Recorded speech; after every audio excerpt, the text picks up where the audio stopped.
মধুপুরের শালবনের সৌন্দর্য আর জীববৈচিত্র্যকে চিরে চলে গেছে টাঙ্গাইল ময়মনসিংহ আঞ্চলিক মহাসড়ক। বনের নীরবতা ভেঙে এই সড়কে ছুটে চলে দ্রুতগতির যানবাহন, আর সেই সড়ক পার হতে গিয়ে প্রায় প্রাণ হারাচ্ছে বনের নিরীহ ও অবলা প্রাণীরা। বনের ভেতর খাবারের তীব্র সংকট এবং দর্শনার্থীদের ছুড়ে দেওয়া খাবারের লোভে বানর, মুখপোড়া হনুমান, কাঠবিড়ালি কিংবা সিভেটের মতো বৃক্ষবাসী প্রাণীরা প্রায়ই মহাসড়কে চলে আসে। আর তখনই দ্রুতগতির গাড়ির চাকায় পিষ্ট হয়ে ঝরে পড়ে একের পর এক এই অবলা প্রাণীর তাজা প্রাণ। আমার কাছে তো খুবই ভালো লাগছে, এই রূপওয়ে রাস্তাটা অনেক সুন্দর।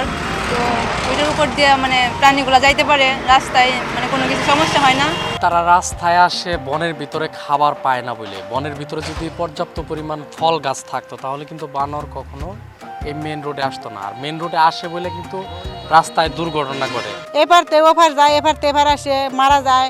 এখন রশি দেওয়া হয়েছে, এখন আরো সুন্দর যাওয়া আসা করা যায়। অবলাদের এই করুণ মৃত্যু মিছিল আর দুর্ঘটনা থামাতে এবার এক ঐতিহাসিক ও ব্যতিক্রমী উদ্যোগ নিয়েছে বন বিভাগ। শালবন পুনঃপ্রতিষ্ঠা প্রকল্পের আওতায় মধুপুর জাতীয় উদ্যান সদর রেঞ্জের 25 মাইল থেকে রসুলপুর বাজার পর্যন্ত মহাসড়কের 5টি ঝুঁকিপূর্ণ স্থানে বিশেষভাবে তৈরি করা হয়েছে রোপওয়ে করিডোর বা গাছের ঝুলন্ত বিশেষ ব্রিজ।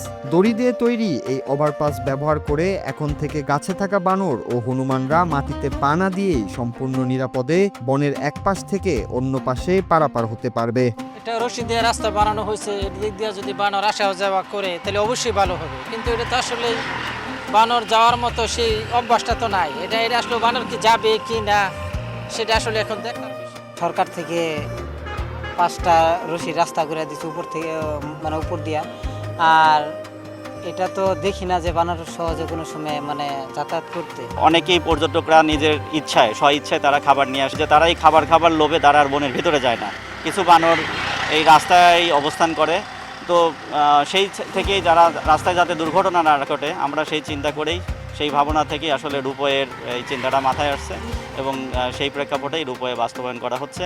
বিশ্বের উন্নত দেশগুলোতে জীববৈচিত্র্য রক্ষায় এই প্রযুক্তিটি ব্যাপক সফল হলেও বাংলাদেশে এটি প্রথম। পরিবেশ বিশেষজ্ঞরা বন বিভাগের এই উদ্যোগকে সাধুবাদ জানিয়ে বলছেন, নতুন এই ব্রিজে প্রাণীদের অভ্যস্ত করতে প্রাথমিক অবস্থায় রোপওয়েতে খাবার দিয়ে তাদের আকৃষ্ট করতে হবে। তবে দর্শনার্থী ও পরিবেশবাদীদের দাবি, কেবল কৃত্রিম এই ব্রিজেই থেমে থাকলে চলবে না। বনের ভেতর ফলজ ও প্রাকৃতিক খাবারের গাছ বাড়াতে হবে। বনেই যদি পর্যাপ্ত খাবার থাকে তবে আর খাবারের খোঁজে কোনো বন্য প্রাণীকে মৃত্যুর ঝুঁকি নিয়ে মহাসড়কে আসতে হবে না। রাস্তার কারণে এই প্রাণীগুলো বনের এক পাশ থেকে আর এক পাশ যাওয়ার সময় প্রায়শই বিভিন্ন ধরনের দুর্ঘটনা পতিত হচ্ছে। এই দুর্ঘটনা থেকে প্রাণীদেরকে রক্ষা করার জন্য রোপওয়ে অথবা ওভারপাস, আন্ডারপাস তৈরি করার প্রক্রিয়া বিভিন্ন দেশে আছে। বিভিন্ন দেশের যে বন সংরক্ষণ, প্রাণী সংরক্ষণ সেগুলোতে আছে। বাংলাদেশেও এরকম একটা রোপওয়ে বা রজ্জুপথ যেটা বলি আমরা, সেটা তৈরি হয়েছে। এটা অবশ্যই একটা আশাজনক ব্যাপার।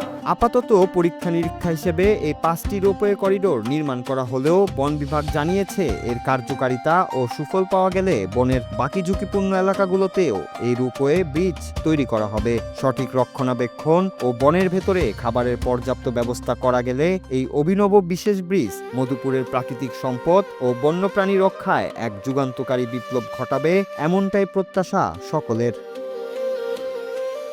Bangla TV news desk.